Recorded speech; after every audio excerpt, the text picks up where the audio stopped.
Hello, everybody, and thank you for tuning in to ChasingCinema.com's official podcast. I am your host, Jacob Torano, and make sure to hit that subscribe button on iTunes today so that every week on Sunday and Monday, our podcast from Chasing Cinema instantly downloads, and you could put it on your iTunes, iPad, iPhone, Android, whatever you listen to podcasts on. That's how you could go about doing it. Now, earlier this year, I talked about how I'm going to change up how the podcast and the website kind of works. We're going to change things up and try to do some new things. We've had independent filmmakers and aspiring filmmakers on in the past. However, I want to do something where each month or every other month, depending on how often we can get guests, we're going to focus on local and aspiring filmmakers. So today I have someone who actually is a friend of mine. I've worked with him in the past, and I've seen his work. I followed his work very closely because we are friends, and I wanted to bring him on. He's going to be the first example of this kind of test run, and that is Shun Otsubo. Shun, sir, how are you? Good. How are you, Jake? Thank you for having me. Oh, sir, it is a pleasure is all mine. I just want to talk to you about your films. We know you've been doing some wonderful things with some short films you've been working on. We're going to get into that in a little bit. But the first question I ask everybody when they step on the ChasingCinema.com podcast is, what is your favorite film or some of your favorite films? My favorite films, actually, my favorite film is Star Wars Episode 5, The Empire Strikes Back. I'm a huge Star Wars fan. All of the original trilogy, they're my favorite films. But other than that, I really like Saving Private Ryan, Schindler's List, The Good, Bad, and the Ugly, Letters from Iwo Jima, Pan's Labyrinth, and a lot of other sci-fi films as well. What were your thoughts on the latest Star Wars trailer, or the Star Wars trailer in general? Because maybe not many people have seen the trailers. What are your thoughts about the new film? Oh, dude, it's so exciting. I didn't know they were going to make a new Star Wars film right after the acquisition from Disney. After Episode 3, I thought there weren't going to be any more films, and to hear this news, was this 2 years ago? Yeah, well, it was probably 2 to 3. I mean, I was working down in Prim at the time, and I remember that happening. So I'd probably say somewhere around 2012, early 2012. Yeah, I remember I was in class when I found out they were going to make new movies, and I just couldn't, contain myself. It's such an exciting thing to hear about, and to see that first teaser trailer, man, I got so many goosebumps. Well, that's good. I'm going to give you guys some more insight on my guest today, my friend Shun. He is the director of the short film that is going very viral right now on YouTube called The Rake. It has reached over 100,000 views. He is also the screenwriter and assistant director for 2 a.m., the Smiling Man short film that was actually recently mentioned on BuzzFeed. And that, to anyone who's a person online or reads articles online, knows it's a very, very popular website. He's a student filmmaker attending UNLV, and he's also a... Wait. I'm sorry to interrupt you, but I actually graduated. Oh, he's a graduate from UNLV. Yes. Sorry, sir, I did not know that, but congratulations on graduating. And he's also a collaborator for Go for Broke Pictures. You could find more of Go for Broke at goforoke-pictures.com, and you can like their facebook.com/goforbrokepictures, where you'll be able to find everything that the crew is working on. There's a collaboration of how many guys work with you, Shun? Men or women? I work with several people. I work with this guy named Michael Evans. He's a great friend of mine and a great collaborator. There's also Tom Heineber and Kyle Von Elzy. Basically, Go for Broke isn't a legal entity, but it's like some sort of a collaborative effort. So it's usually this. For someone who might not be able to just kind of interpret that as well. It's a group of people that you tend to really work with. You guys are on a very creative path. You guys flow as far as working together, and you guys help each other out with each individual's projects. Right, that's pretty much what it is. It's like we go out to do our own things, but when we come together, we it's like a band. It's like, we do our own separate things or solo things, but when we come together, it's like we maintain this name, this one entity, so we could maintain that creative Consistency. Yeah, pretty much. Yeah, absolutely. And both films that we're going to be talking about are both Go for Broke pictures. But before we get too far ahead of ourselves, Shun, tell us a little bit about yourself, kind of, where you came from, when you discovered film, and that you actually wanted to become a filmmaker, and why you wanted to become a filmmaker. So I was born in LA. I grew up there until I was 6 or 7, and then I moved to Las Vegas.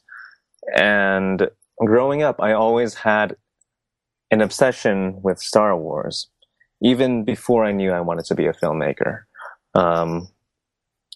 I never really wanted to be a filmmaker in the first place. I didn't think I could make movies for a living. I thought that was something that was out of my reach. I did want it to be something in the entertainment industry. But definitely not in movies. I wanted to be a Disney Imagineer, which is totally not possible for me right now because I suck at math. And then I wanted to be an actor. I discovered acting during the end of middle school, and I tried to pursue that during high school, but it turns out that I was a terrible actor and I wasn't meant for the stage. So during my senior year, I actually did some research and I found out that I actually could direct behind a camera. And knowing that I wanted to make something like Star Wars, I hopped on board to the film program at UNLV and pretty much set out to make films that I want to make, and also make films to maybe someday make films that might inspire people, that, in a way that Star Wars inspired me. I don't want to sound like it's my I don't want to sound like I'm going to do this. I really want to. I want to make an impact on people, but basically this is why I'm in the film industry, mostly because of Star Wars. Well, I would have to argue with you the sense that, Shun, both, the two films we're going to be talking about has definitely reached an audience. So, you're definitely getting an audience. People are watching what you're making. Maybe not the grave impact, but we also really don't know. We don't know all 2 million people that watched 2 a.m. or, over the 100,000 that watched The Rake. So, to most student filmmakers and people who are trying to aspire filmmakers, you have obviously a much bigger audience than they do right now. That's really, really powerful stuff. So don't neglect yourself of too much credit. Well, it's a start. Yeah, hey, it is a great start. So I know that you mentioned a lot of Steven Spielberg pictures, but obviously, you keep bringing it back to Star Wars. So yes. Is your main focus going to eventually be into sci-fi? The two films we're talking about today were more of the horror genre, right? But I did see one of your pictures that were a sci-fi elements. But is that the direction you want to go, or have you found yourself really enjoying the horror genre as a director? I do enjoy horror to some aspect, but I don't think I'm really cut out for it. I was never really into horror films, and pretty much working on these creepypasta shorts was because Michael Evans, my good friend Michael Evans, he's a big horror film fan, and I really just hopped on board. I went along for the ride, and I actually found a new appreciation for the horror genre. I never really did appreciate horror until I met Michael. But as a storyteller, I would love to work more on sci-fi films and historical dramas. Those are the kinds of films that actually keeps me going as a storyteller. I love sci-fi. I love history. And those those are the kinds of movies that actually inspire me the most. Yeah, like I mentioned, me and Shun worked together at some point because while we were attending UNLV, we had cinematography together, and Shun and I were in a group together with a few other students and friends of ours, and I got to work with this guy, and I just noticed how amazing he was. I mean, he's really, really talented, and I'm not just saying that because he is a friend. I really did admire his work, and I told him that a lot, and we years went on, and we didn't talk that often. And one night I was on my phone, just going through BuzzFeed like I usually do in the at morning or before bed, and I stumbled upon an article about some of the scariest short stories that are kind of surfacing the web. And I stumbled upon. Oh, go on. I didn't know. I forgot we were on a BuzzFeed article. See, you forgot you were on BuzzFeed? Yeah, I don't really follow BuzzFeed that often, so it's really surprising that we were featured on BuzzFeed. Well, Shun might not follow BuzzFeed, but there are plenty of people in the world who do follow BuzzFeed avidly. And I was scrolling down this article, and I was reading, and it came to one story called The Smiling Man. Mm-hmm. And The Smiling Man tells the story of a man who is walking in the middle, just walking on the street really late at night, and he sees a very scary man with a huge smile on his face just kind of dancing around him, and eventually starts pursuing him. And then after reading the actual story, there is a link to a short film. So I said, okay, let me watch it. And I clicked on it. I'm watching, and I watch, the movie ends, the short ends, and then I see Shun's name. And I write him, I said, Shun, oh my God, did you know you were just featured on BuzzFeed? I mean, that's huge press. I mean, that was huge, but I was so excited because I knew him, I knew he was a talented filmmaker, and I was glad he got his spot. Now, Shun, for 2 a.m., yes. The Smiling Man short film, you were the screenwriter and AD. So how did that project kind of get started? Did you find this story and say, guys, go for broke and say, guys, I want to make it into a film? Or were you asked to write the screenplay? Tell me about the origin of the 2 a.m. Okay, so pretty much what started out, pretty much what happened was that my friend Michael Evans, he wanted to direct a short film, and he stumbled upon this story, this creepypasta story called The Smiling Man, and he wanted to get a group together. It was actually really quick too. It was like we got a crew together, casting crew together within 2 or 3 days, and we shot it for a few hours. We had no intention of making this viral. We just did it for fun. And once it was complete, we uploaded it onto YouTube, and then suddenly it started getting so many views, and I don't even know. Like, I don't even know how this could happen. We got 1 million views within a day. That's crazy. Like, who thinks that they're going to get 1 million views within a day? I didn't think it was in the matter of a day, but that is incredible. Yeah, and then it started getting more views as the months went on, and now we're about 2.5 million views, I think. Yeah, you're probably around there. I mean, it's really amazing to kind of see that number. Now, so it's crazy. So how was it adapting this short into a screenplay? I've seen a few shorts about The Smiling Man. Unfortunately, none of them not as good as yours, luckily.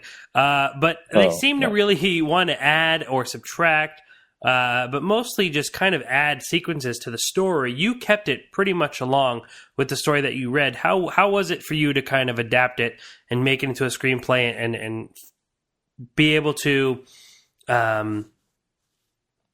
also help director Michael Evans in telling the story visually? So obviously a written story is different from a story you can see on screen. Some of the things you can't really put onto screen or just not that interesting enough to put on screen. So I tried taking off most of the meat out of it and try to develop it from there. I mean, of course, the ending was totally different from the original story, but I felt like it would be a more impacting ending to have a scare rather than a lingering effect. So, and Michael agreed with me there, and that's how that's how the screen version of 2 a.m. came along. It's a bit, it's a process that seems harder to explain than it actually just kind of feels and ends up working out.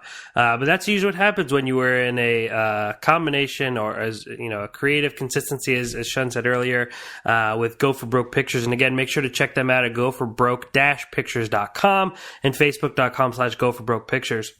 Shun, before we start talking about another film that you made, I want to briefly talk about some other stuff that's going on this year. Me and Shun usually had opposing views when we would talk about film back in cinematography, at least on some newer stuff. So, Shun, what have you seen lately that you like? What have you been watching lately? Oh man. Well, I watched most of the Best Picture nominees. I watched Selma. I watched Grand Budapest Hotel. There's Imitation Game. Did you see Whiplash? Oh man, I need to watch Whiplash. I really want to watch Whiplash. I want to see J.K. Simmons. Oh yeah. Did you agree with the Best Picture winner, Birdman? Oh, Birdman. Let me tell you something about Birdman. All right, tell me. Well, it's not really that much, but it's not my favorite picture of the year. I can tell you that. I think it's a technical masterpiece. It's a beautiful film. Love the performances, but I felt like the story was a little lacking. I guess I couldn't relate to the characters as much as I wanted to. Mm-hmm. Like, it was just very difficult to relate to the characters. Probably because, I don't know, I don't think I'm old enough to understand what they're going through. I don't know how, like, celebrity affects people, but it's a wonderful movie to watch. Well, I really like the one take aspect, although it was a little stressful to watch. It's like the first 15 minutes, you think this is really cool, but then after that, it's like you really want to cut. Yeah. Like, it's like, please cut here, cut here, cut here, but it never happened. That's just the filmmaker in you. Yeah. Yeah. No, I have to agree with you. I also thought Birdman was, a very great film technically. However, as we probably talked about before, a big part of liking films for me is an emotional impact. How does this film make me feel? Why does it make me feel this way? And unfortunately, I didn't get much emotion from Birdman. I enjoyed watching it from a technical aspect. Mm-hmm. I thought there were really great elements. I thought Edward Norton was really great in that movie. I thought everyone was really good in that movie. But unfortunately, there was a emotional block for me, and I really couldn't invest myself so much into characters like Shun said as he wanted to. For sure. Like, I'm surprised that we agree on something. So, quickly, tell me, what film would you have liked to see win Best Picture? The Grand Budapest Hotel was my favorite film of the year. I wish Grand Budapest won, but we all knew that it wasn't gonna win Best Picture. Here's when I say that me and Shun usually disagree with films. As an example, Wes Anderson is just not. I'm not in Wes Anderson's demographic. I don't know why. He can tell a story, and some people will just absolutely fall in love with it. I think he's a very talented filmmaker, but his movies just do not click with me. But this, however, reminds me actually of a Facebook post I read of Shun's. I don't know how long ago he posted it, but Shun, do I remember correctly when you said you weren't a fan of Nightcrawler? Yes, I hated Nightcrawler so much. Well, then it wouldn't surprise you that Nightcrawler was probably in my top 3 favorite films of the year. Oh, are you serious? I did. I loved Nightcrawler. Oh, Nightcrawler is a horrible film. I'm sorry, guys, whoever loves Nightcrawler, but I can't. It is simple to say that you are in the minority with this because, yes. Nightcrawler did do very, very well, but why did you not like Nightcrawler?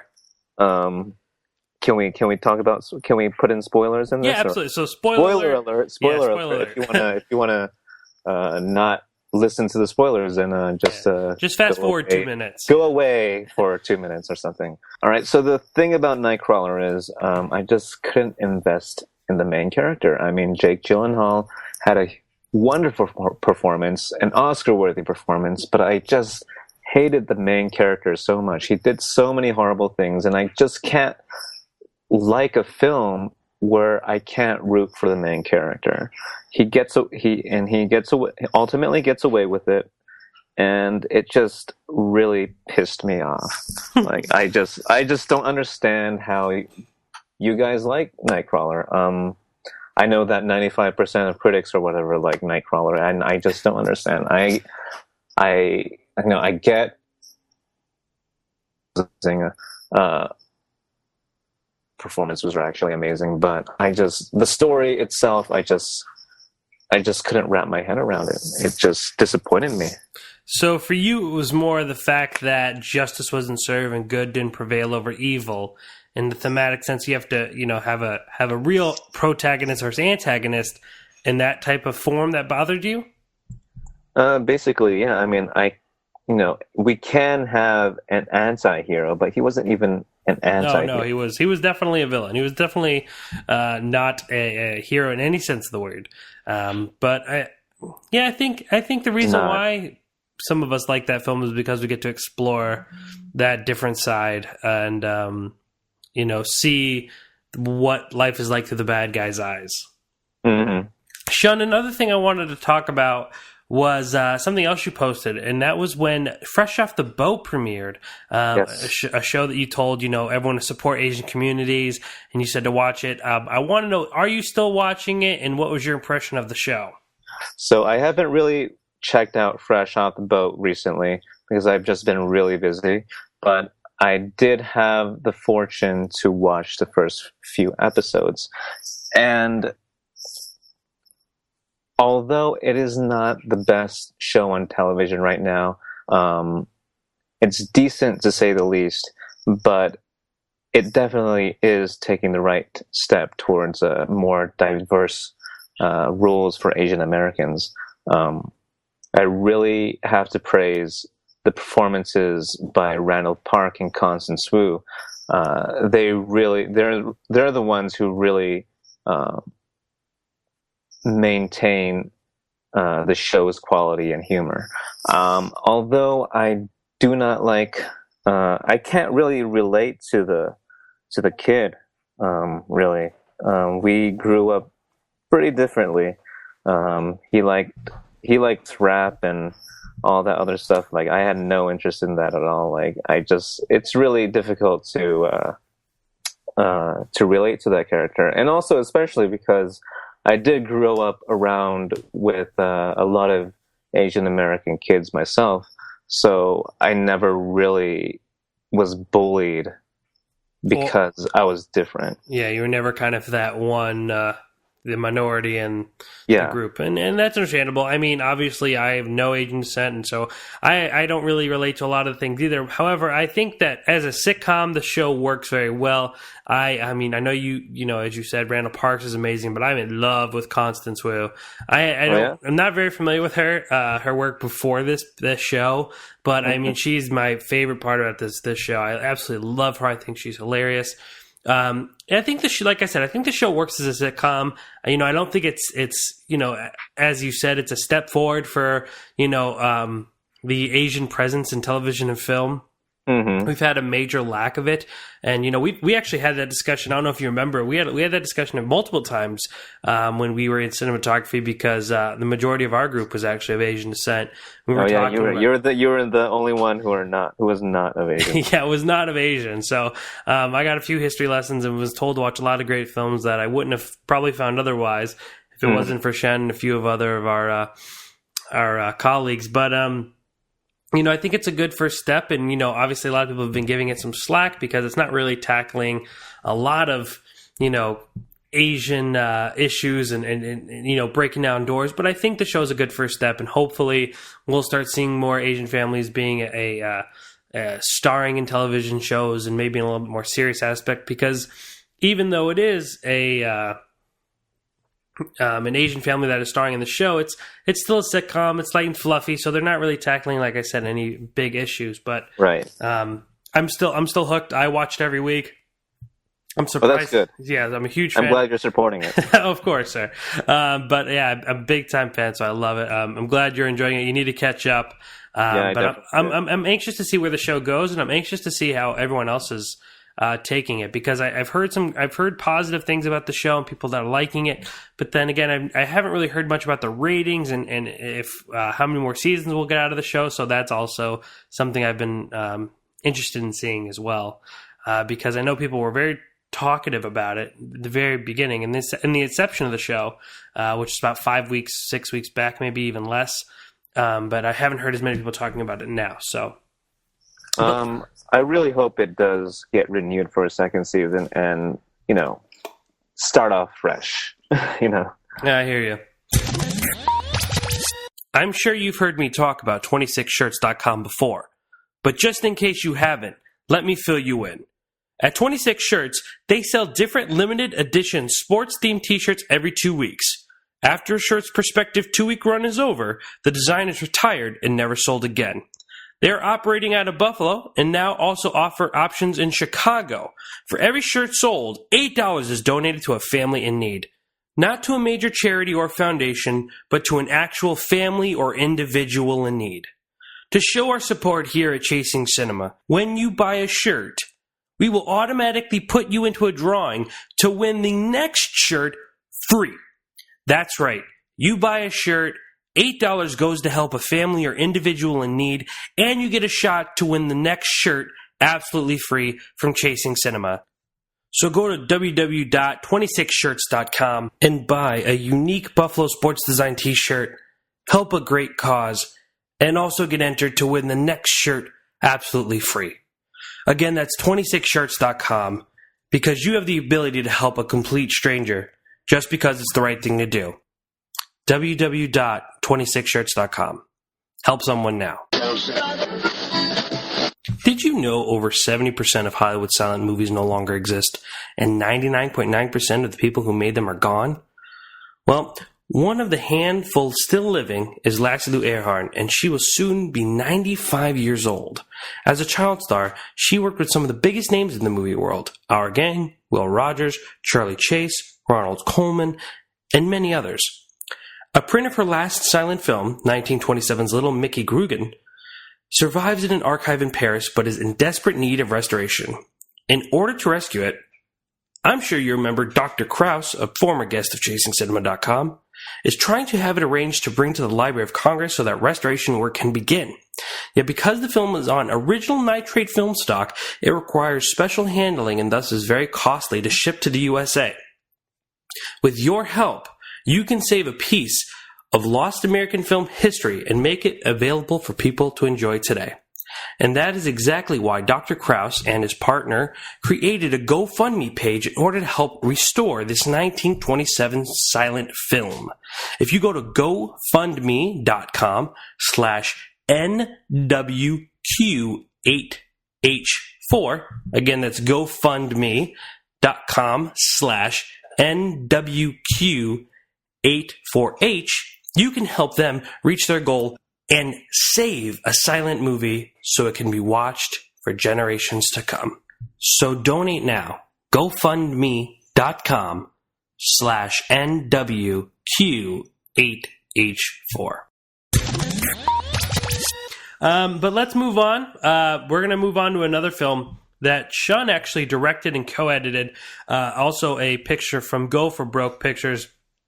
Go check them out on their website, goforbroke-pictures.com, facebook.com/goforbroke-pictures. You could follow the group that Shun is a part of and follow everything that they're making. It might not all be Shun's work, but it's their creative team in general.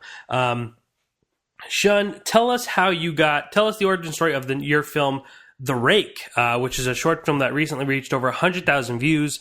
I know it was out here in the Las Vegas Film Festival that I was a part of last year. That's where I actually saw the film first. And I don't think you were you there for that? I actually couldn't attend the Las Vegas Film Festival last year because I had work. So was it, no worries, man. So was it at Springflix? Yes, it premiered on Springflix, and it also played at the Las Vegas Film Festival and also the Laughlin Film Festival as well.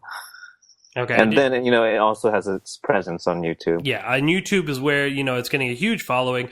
I didn't, unfortunately, get to go to Laughlin Film Festival, but like I said, over on YouTube, it's reached over 100,000 views. Another horror-esque story about, a creepy type tale. Shun, tell me where you got the inspiration and why you wanted to tell the story of the Rake. So after 2 a.m., we obviously wanted to make more creepypasta films. So we went on to Kickstarter and we tried, raising funds for multiple creepypasta tales. But unfortunately, that didn't really go through. But I still was fixated on this creepypasta tale from the beginning. After the 2 a.m. premiered, and it was called The Rake. Something about it was just really spine-tingling. It's basically pretty much about a creature that's been around for hundreds of years, maybe even thousands, and it manipulates people, it kills people for whatever reason, who knows what, but that sense of mystery really attracted me, and also I really wanted to work with a CGI creature. Like I recently at the time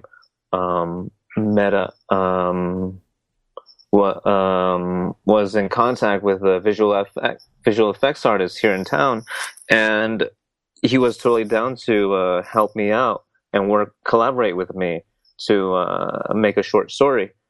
And, I felt like it was a perfect time to pitch to him The Rake, and he was totally on board, and we just went with it. So how was that? Because, I mean, obviously when someone watches The Rake and they find out that, it is a lower budget picture that had an incredible CGI creature, how is working with that, and how is it working with the actors, working around the fact that you had to take on this challenge where even most professional and very, very well-known filmmakers haven't even kind of explored, of directing someone amongst something that's not really there, or actually figuring out how you want to put this film together and how you want the creature to be. Yeah, it was a challenge. I obviously never worked with a CGI character or any CGI before in any of my previous films. So it was a new territory to explore, but I learned a lot. The visual effects artist, his name is Al Heck. He's a local visual effects artist here in town. You can go to his site at renderready.com, by the way. But he was very helpful with all the visual effects aspects of production. Like, I didn't know I had to put these tracking markers. I didn't know I had to put a tennis ball to show that this is where the character is going to be. And, those aspects were very helpful, but still, I still need to work on actors working with things that are not there. It's really difficult for actors to work with some stuff. They need something to play with. They need something to react from, and you can't really react from something that's not there. Mm-hmm. So it was that was a challenge, but for what it is, it came out pretty good. I think I learned a lot. I definitely learned a lot from working with visual effects, and I really hope to work with visual effects some more in the near future. Well, I will be the first to tell you, both films gave me what I call the cold chill, and that's when it just kind of feels like your blood's going cold for a second and you just kind of freeze up. The scene in The Rake that gets me, the shot in The Rake is, when she turns off the TV and bends over to pick something up, and we see the reflection of the creature in the television. I mean, that gets me every time. I watched both films, earlier today to kind of just refresh my memory when we were doing this interview. But I mean, I saw The Rake. Las Vegas Festival was about at least 6 months ago, and I saw 2 a.m., about the same time, if not longer than that. So, but the films have stuck with me, and I tell people to watch them because I think they are great. I think Thank you so much. Oh, sure. And I'm not saying that because you're my friend. For people who are listening, I'm not just trying to promote a buddy. He is a very talented filmmaker. I'm going to link both films, 2 a.m., The Smiling Man, and The Rake, in our podcast description. We'll also tweet them out and Facebook them as well. I think we did do some Facebook work with 2 a.m. because I was so in love with it when I first saw it. I know that was this year, earlier this year, I saw your film Solution 17 at the 48 Hour Film Festival, which I thought was awesome. One of my favorite films out of that contest, Spring Flicks, which is a local UNLV contest or in film festival we have out here. Are you going to be? Do you have anything coming up for Spring Flicks? Are you working on something? Not really directing anything myself. I've been really busy as of late, and as you know, I've said like so many times during this podcast.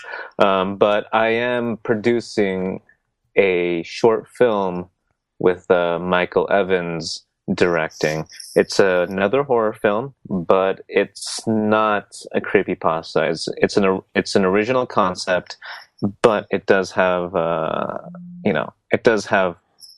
similarities to some of your favorite horror films. So, Shun, besides I'm kind of starting to get all over the place here, but besides directing, obviously, because that it seems where your soft spot is, where you love to be. You've edited, you've written, you've AD'd, and I'm sure you've done cinematography for projects. Obviously, what is your favorite kind of go-to if you're not in the director's chair? And like you said, you're also producing. So, what is your go-to if that directing spot is taken? If that directing spot is taken, I do enjoy producing. I really like bringing a film together, from getting the crew and the cast to getting production design ready, and just, I don't know, something about logistics really attracts me for some reason. Like, coming from a creative person, it sounds really weird, but like organization and getting all the paperwork together is just, I don't know, it's kind of relaxing to me for some reason. But besides producing, I also love camera operating. Camera operating is awesome. And speaking of camera operating, you are recently teamed up with a pretty big YouTube channel known as the Hillywood Show, and that's HILLYWOOD Show. You could find their work at youtube.com/Hillywood or thehillywoodshow.com. Shun, you are a go-to camera operator for them. Tell me about that experience and exactly what the Hillywood Show is. So the Hillywood Show is basically a YouTube channel that started, about 8 years ago, and they've developed into becoming a channel that makes music video parodies of TV shows, movies, and celebrities, and they've been gaining a following for such a long time, and their quality in their productions are becoming bigger and better, and they're so talented. These two ladies, Hannah and Hindi, they're the creators of the Hillywood Show, and they're so lovely to work with. They're so easygoing. They like to work fast, but time is money, so you have to work fast. But overall, like, they're very easy to work with. They're very open to ideas, and I think they have, a bright future ahead of them. They're already teamed up with Nerdist Industries. Nerdist Industries is started up by this proclaimed nerd king, Chris Hardwick, and he also does podcasts as well. And that's pretty much how Nerdist became what it is today. And Nerdist is actually a website now, and it's also a subsidiary of Legendary Pictures. So they recently teamed up with Nerdist, beginning with their Walking Dead parody, which unfortunately I was not a part of. But after that, they brought me on for the Lord of the Rings parody. Yeah, the Lord of the Rings Let It Go parody. Yes, the Let It Go parody. That's awesome. Yeah, it is awesome.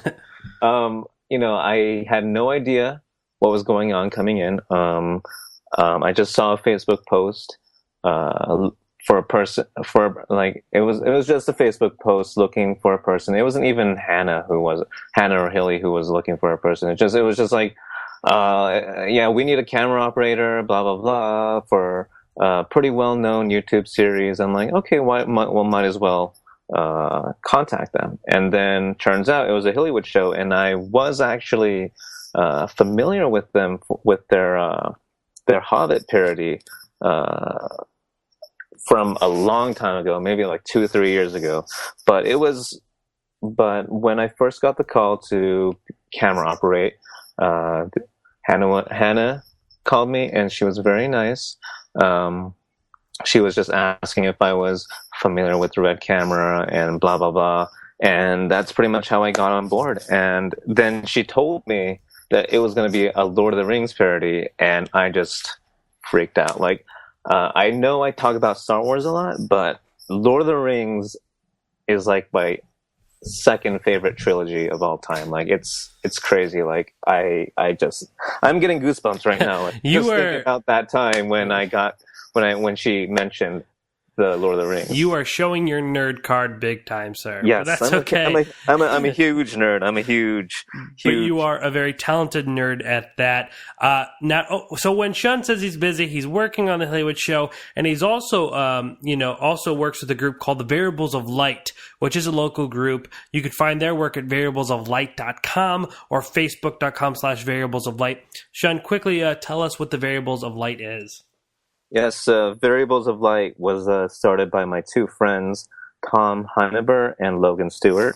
Tom is mainly the director, Logan mainly the cinematographer of these projects. And basically, it's a up-and-coming studio that works on local productions, music videos, commercials, and corporate videos.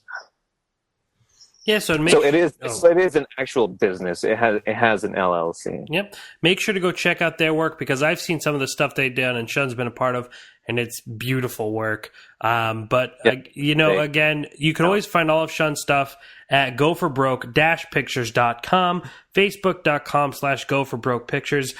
You could YouTube Shun and the 2 a.m. the Smiling Man short film, or The Rake, but I'm going to put the links in our description and put them on Facebook and Twitter as well. Shun, I just want to thank you for taking the time out and coming to talk to us on the Chasing Cinema podcast. Oh, no problem, dude. Like, I'm actually really bummed that it's over. Like, I wish we could talk some more. Well, don't worry. You should bring me back at a later time. Yeah, man. Do you have any projects you're working on right now that you wanna plug real quick? Yeah, I do actually. I'm writing a few scripts right now. Not like literally, I'm not writing the script. I'm writing one script, but I have other people working on other scripts. But I'm actually finally, trying to get back into the director's chair. It's been a while since the last one I did was Solution 17 for the UNLV 48, and before that, who knows when I last directed. So it's like really exciting to get back into directing. I'm working on various genres, most of them sci-fi though. Like, I really want to get back into the sci-fi genre. And also, there's like a comedy or two in there too. So I don't really want to say anything about them right now. I want to solidify the scripts before I do anything. So it might take a while, but I feel like it's going to be worth it. And Shun, are these all with Go for Broke? Will they be able to follow through with them through Go for Broke, or is there a personal page or area where you want them to follow you on? Oh yeah, definitely. Go for Broke is what we're going to be under. But I haven't actually updated the website in a while, so there's nothing absolutely new going on there. But if you want to follow what's actually going on, follow the Go for Broke Facebook page. That's where we actually are more active and update the most. And again, that's facebook.com/goforbroke-pictures. Make sure to give them a like and also check out their webpage, even though Shun hasn't updated. He will, I'm sure. And that's goforbroke-pictures.com. Shun, again, thank you so much for having on. Yeah, we'll definitely have you back when you have something new. I get to watch it. We'll talk about it more. I appreciate you taking the time out, sir. Oh, no problem. And may I have a couple shout outs? Absolutely. Go ahead. All right. I just love my filmmaking team, and I just want to give everybody their credit. Because without them, none of this stuff would have happened. So I'd like to thank Michael Evans, Kyle Elzy, Tom Heineber, Logan Stewart, Sam Zapian, Adam Castle, and I'd also love to thank my lovely girlfriend, Nan Ha, for supporting me the past year and a half and keeping up with my weirdness and whatever and my crazy schedule. So thank you so much, guys. I really appreciate you guys, and I really hope to make more films in the future. And thank you. No problem, Shun. You keep making them, I'll keep watching them. Ladies and gentlemen, I'm Jacob Toronto, and please continue chasing cinema.